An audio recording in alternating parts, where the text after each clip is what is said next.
한 번만 써주고 갈게요. 자, 요것들이 요거예요. 자, 근로소득, 비과세, 초급액. 지금부터 볼 박스 안에 있는 전체 내용이 과거에는 근로소득이 아니었어. 근데 지금은 근로소득인데 비과세인 것들이야. 말 문제 보기로 구성한다. 앞으로도 아마 이런 문제가 나올 가능성이 있으니까 암기를 좀 해야 돼. 어떤 건데 동그라미 1번. 다음 중 어느 하나에 해당하는 사람이 사택 제공받음으로써 얻느니. 그럼 이렇게 암기하는 거야. 아, 임직원들 사택 제공 이건 근로소득이 맞구나. 응? 근데 지금부터 보는 거는 비과세구나. 됐죠? 어떤 사람들이 사택 제공이 받은 건데 주주, 출자자가 아닌 임원, 소액 주주인 임원, 임원이 아닌 종업원.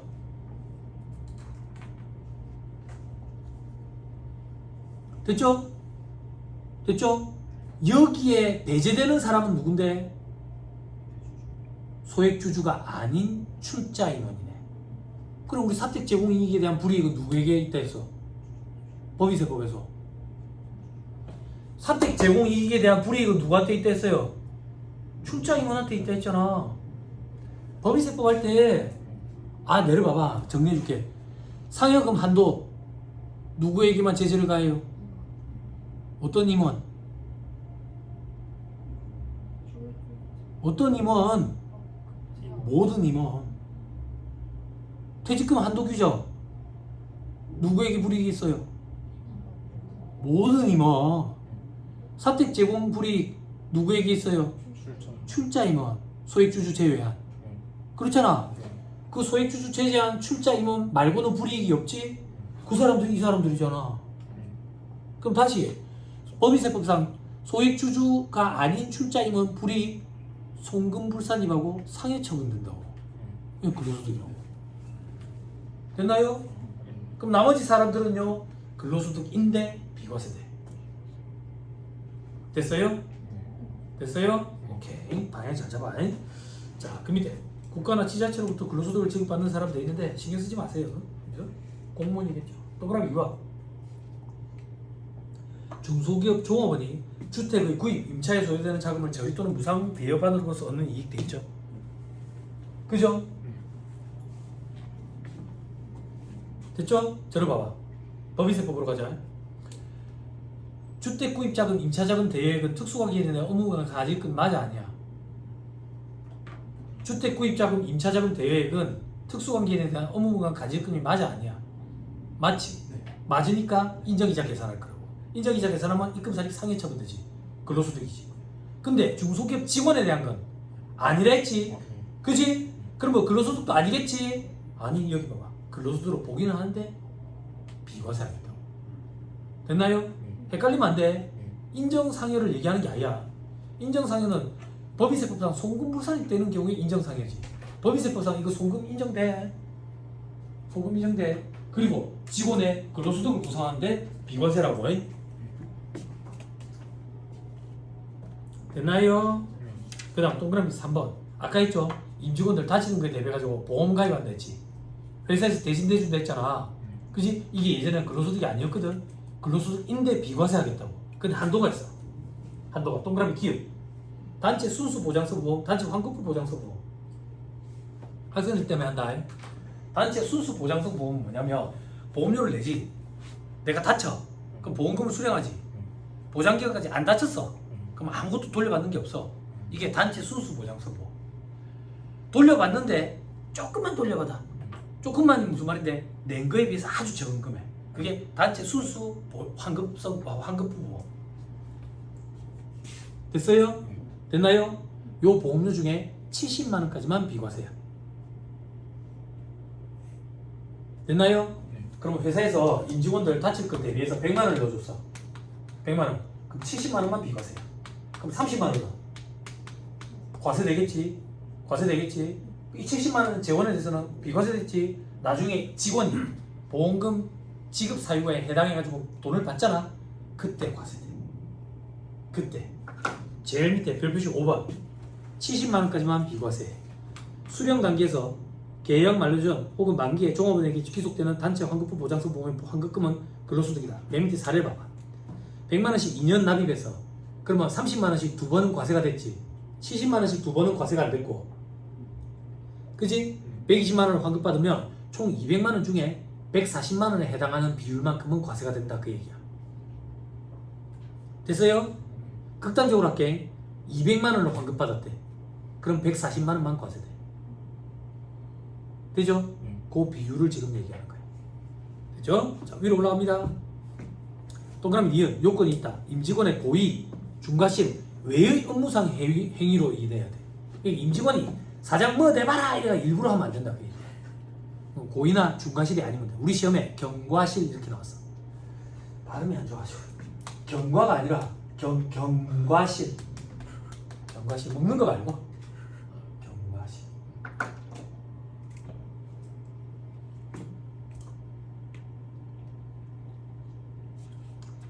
됐죠? 동그라미 4, 5는 볼 필요 없을 것 같아요. 됐죠? 방금 박스가 굉장히 중요해요. 공부를 오래 한 사람들은 이거 엄청 힘들어요. 과거에는 근로소득으로 보지 아니했는데 지금은 근로소득이 맞는데 비과세다. 시험 문제 어떻게 나오는데 다음 보기 중 근로소득이 아닌 것을 고르시오. 그럼 얘들을 고르면 안 돼. 이제 근로소득이니까. 이런 문제가 등장 안 했었는데 등장하기 시작해. 출제 교수님들이 현업에서 이 구분이 중요하다는 걸 알고 계시는 것 같아요. 자, 다음 페이지. 괄호 11번.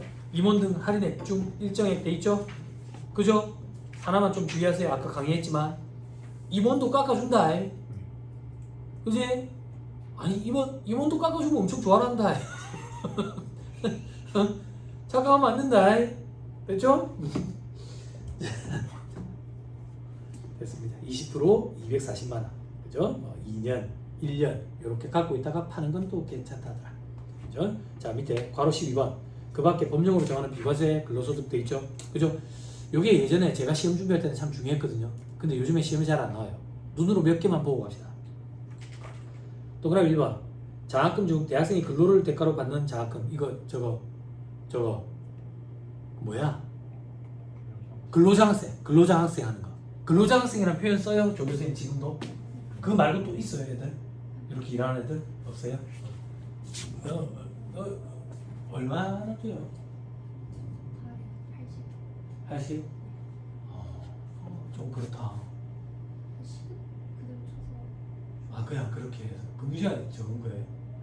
아니, 궁금해서 물어보는 게 저는 대학 다닐 때 학비가 돈 100만 원 정도라고 보면 장학금이 이렇게 나뉘었거든요. A 장학금, B 장학금, C 장학금.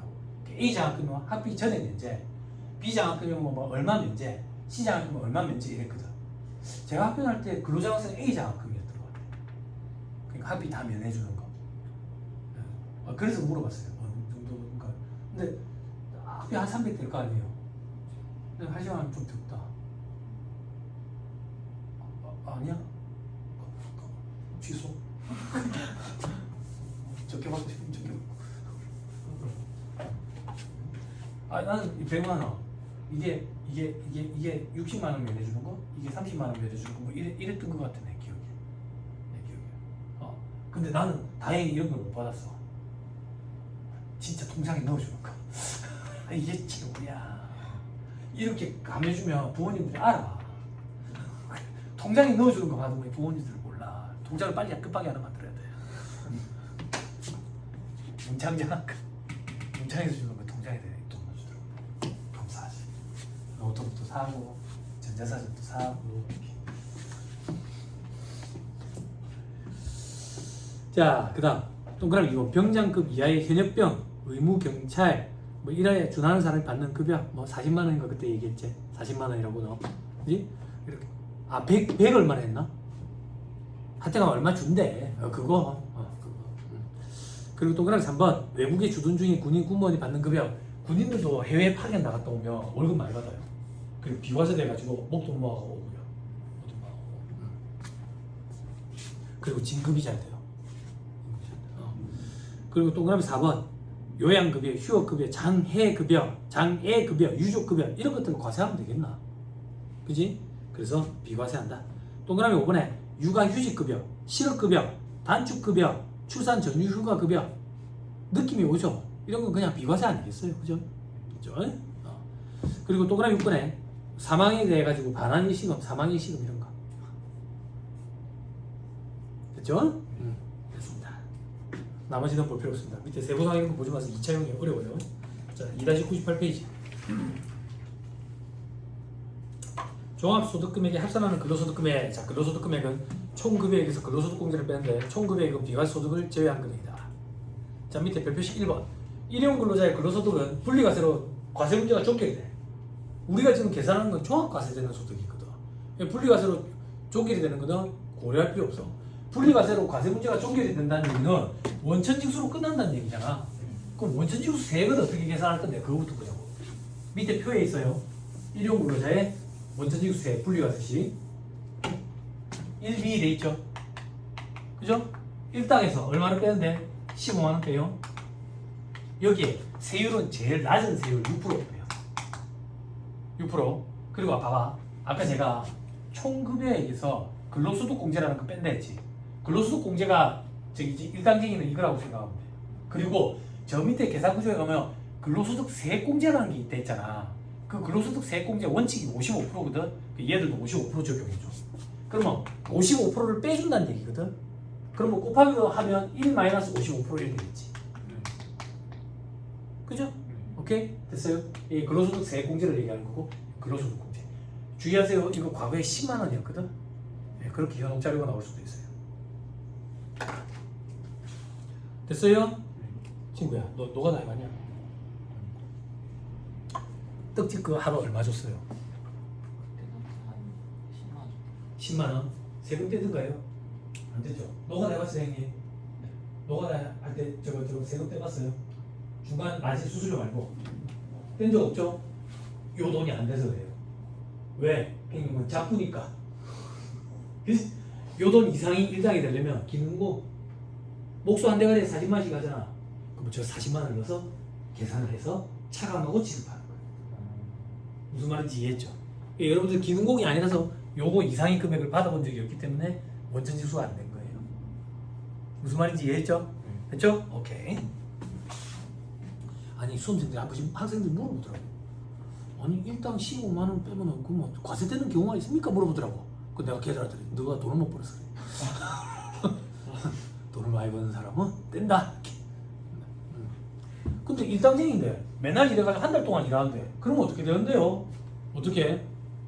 그런 게 실무가 아닌데 이게 하루하루 계산해서 합산하도록 돼 있어. 세법에 하루하루 계산해서 합산.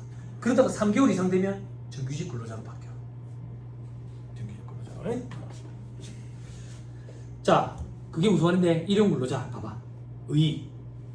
일용 근로자는 동일한 고용주에게 3개월 이상 계속 고용되어 있지 않은 자. 그럼 다시 얘기하면 3개월까지만 근속되어 있는 자를 일용 근로자라고 해요.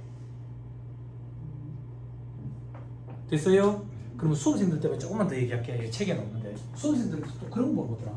그러면 3개월까지만 근무하면 일용 근로자예요? 안 물어보더라고. 일용 근로자의 정의는 원래 이게 아니야. 일용 근로자의 정의는 시간당 또는 일당으로 임금을 계산해서 지급받는 사람을 일용 근로자라고 해요.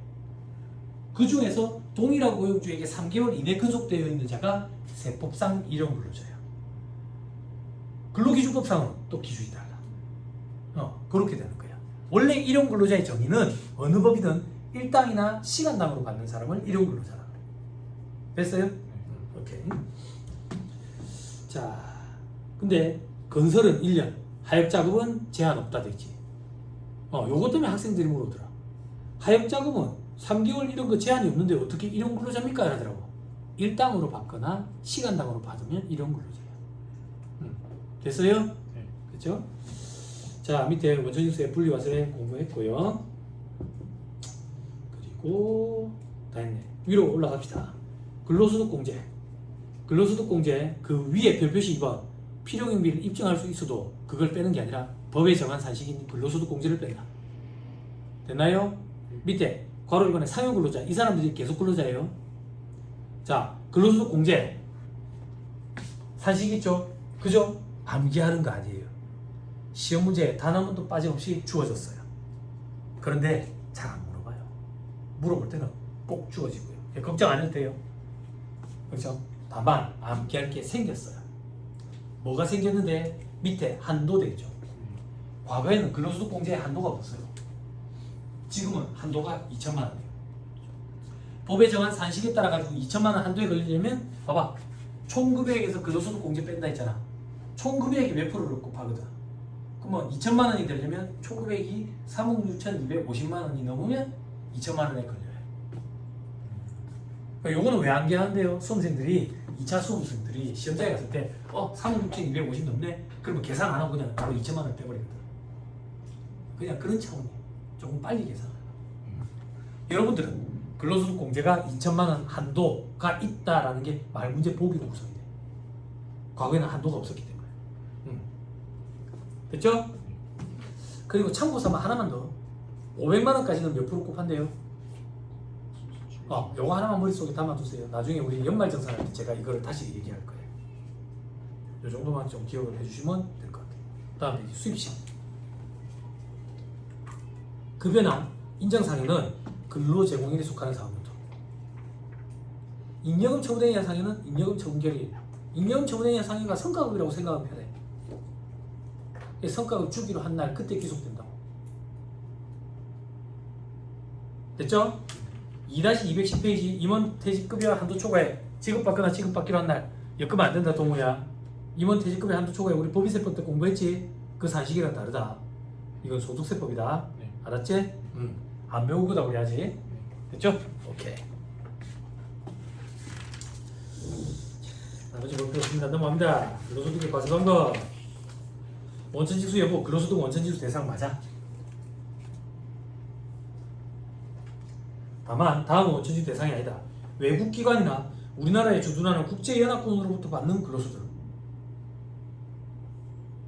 혹은 국외의 비거주자 또는 외국법인으로부터 받는 근로소득.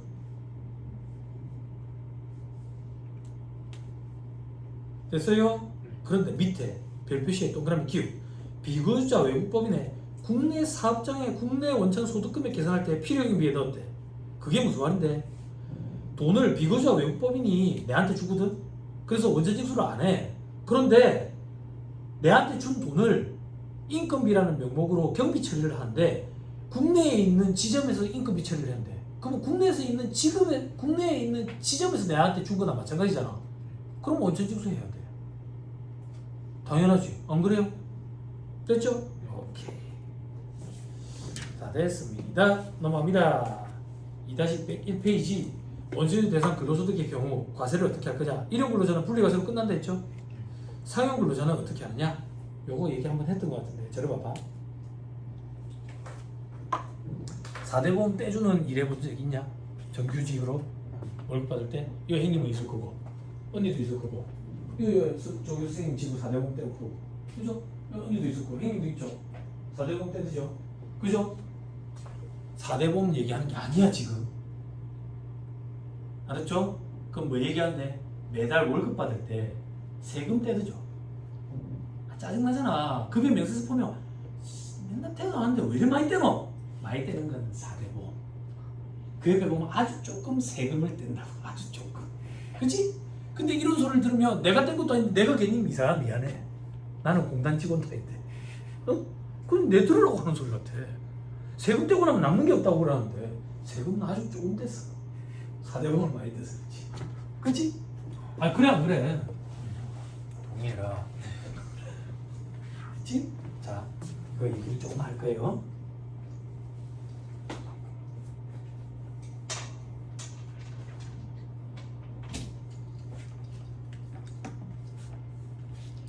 잠깐만 얘기를 더 합시다. 아 그리고 방금 쉬는 시간에 얘기 잠깐 있었는데 제정학 강사님이 여러분들 보강을 잡았다대. 그래서 저도 여러분들 하고 싶은 얘기 되게 많아서 제가 그랬어.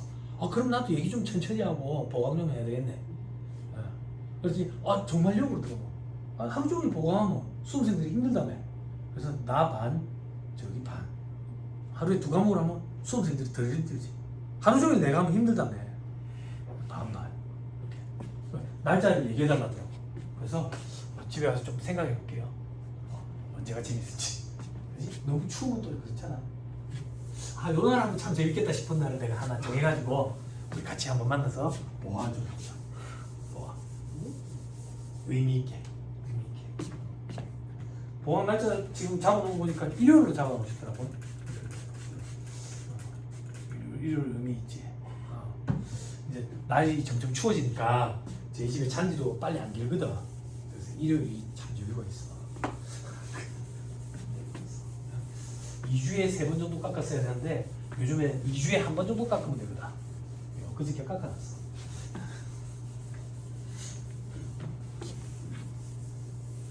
보강 좀 합시다. 자, 그리고 요 얘기 조금 합시다. 자, 종합소득세 계산 구조는 이자, 배당, 사업, 근로, 연금, 기타. 이 소득을 총 수익금액에서 필요경 미차감해서 소득금액을 계산하는데 소득금액 단계에서 더한댔다고 그래서 종합소득금액 이렇게 표현한다고. 요 밑에서 우리는 종합소득공제라는 걸 찾아내. 소득공제. 그리고 과세표준이 나오거든. 그럼 여기 세율 곱하는데 6%부터 45%까지 있다고. 그럼 산출세액이 나오거든. 요 밑에 세액하면 세액공제 이런 게 있어. 조금만 볼게. 이 소득공제에 우리는 인적공제라는 게 있어. 인적공제. 인적공제는 도대체 뭘 얘기하는 겁니까?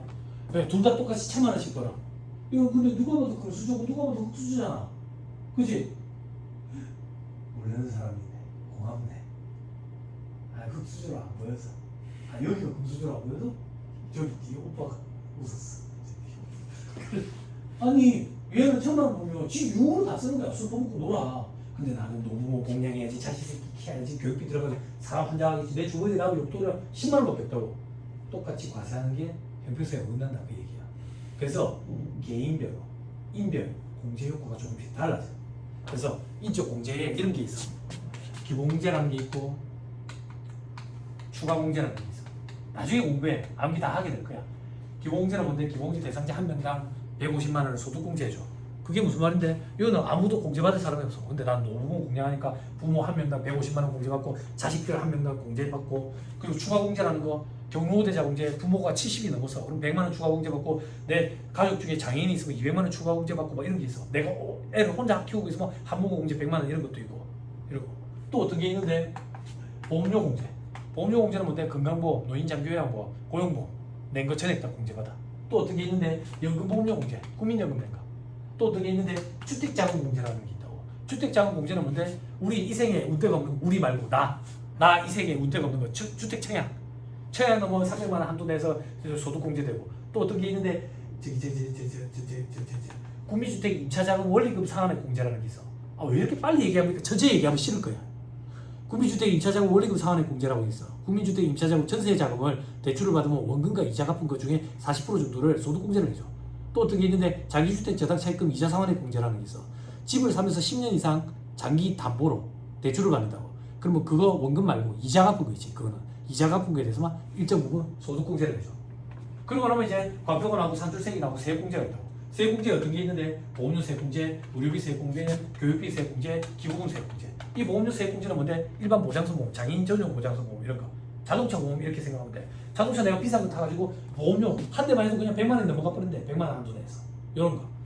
의료비 세액공제 이거는 뭔데? 나 그리고 우리 가족들 병원에 간 거. 병원에 간 거. 아, 요즘에 불임 가정이 많다며.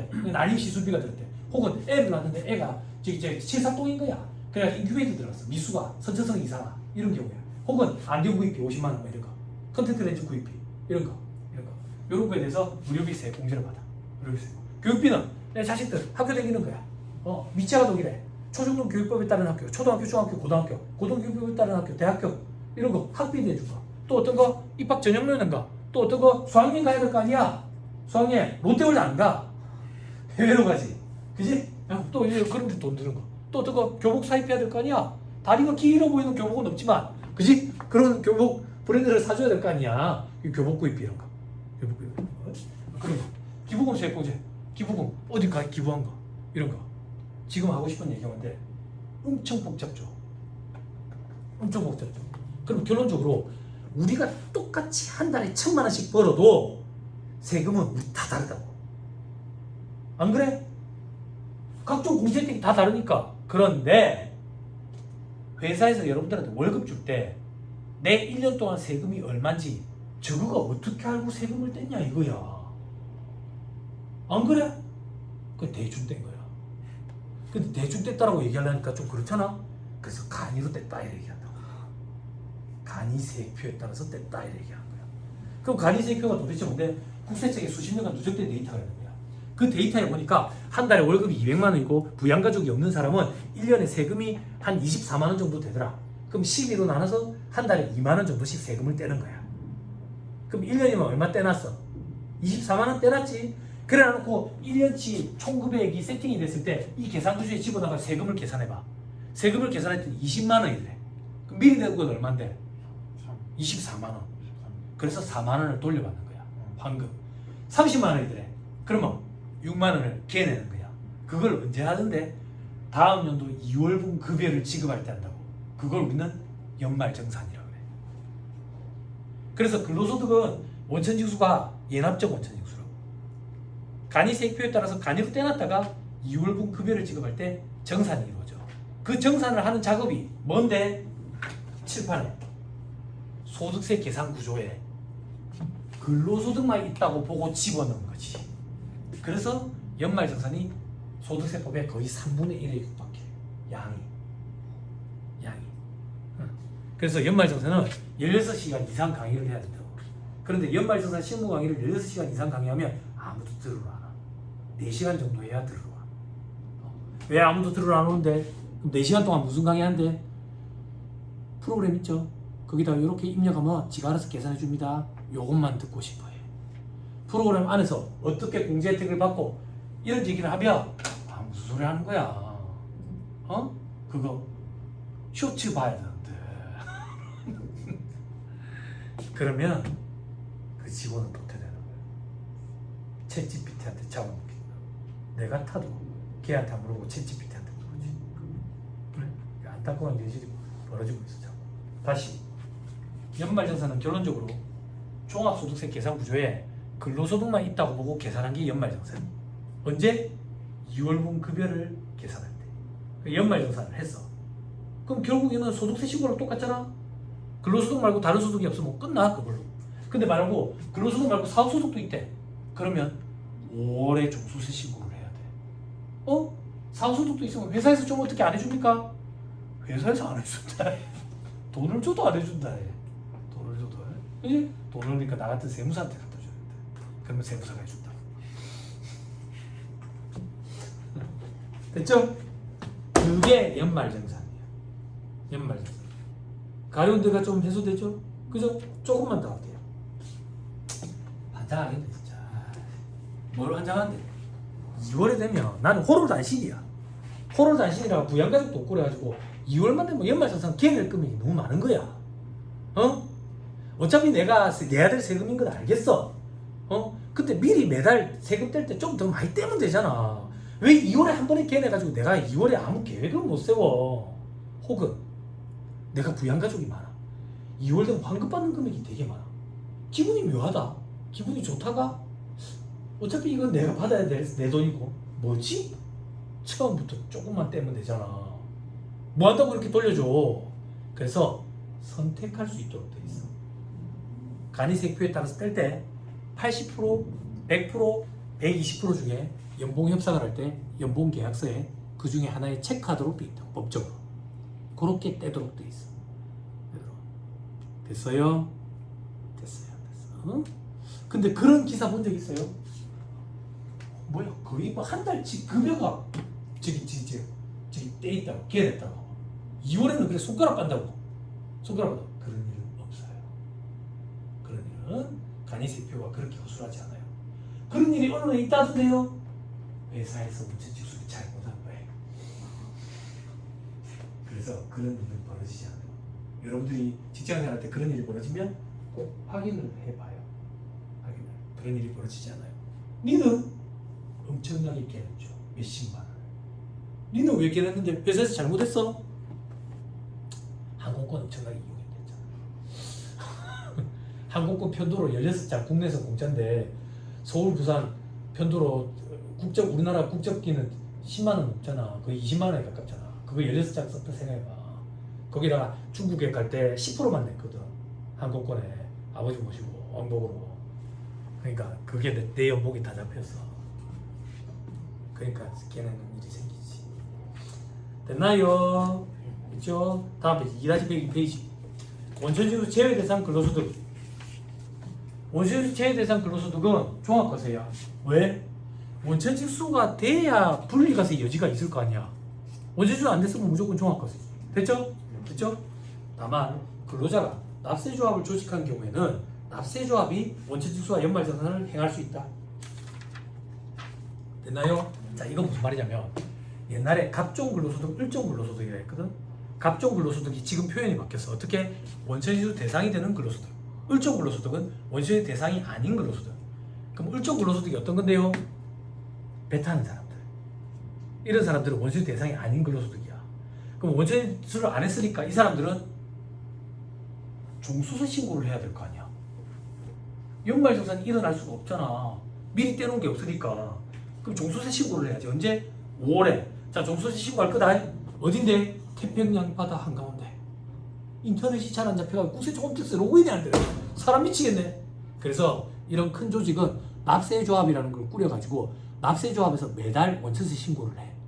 그럼 매달 원천세 신고하니까 연말정산까지 이루어지겠지. 그죠? 손가락 잠깐만 끼고. 나도 자꾸 개정이 돼서 기억이 안 난다. 확인 하나만 하고 가자. 손가락 잠깐만 끼고 2-83페이지.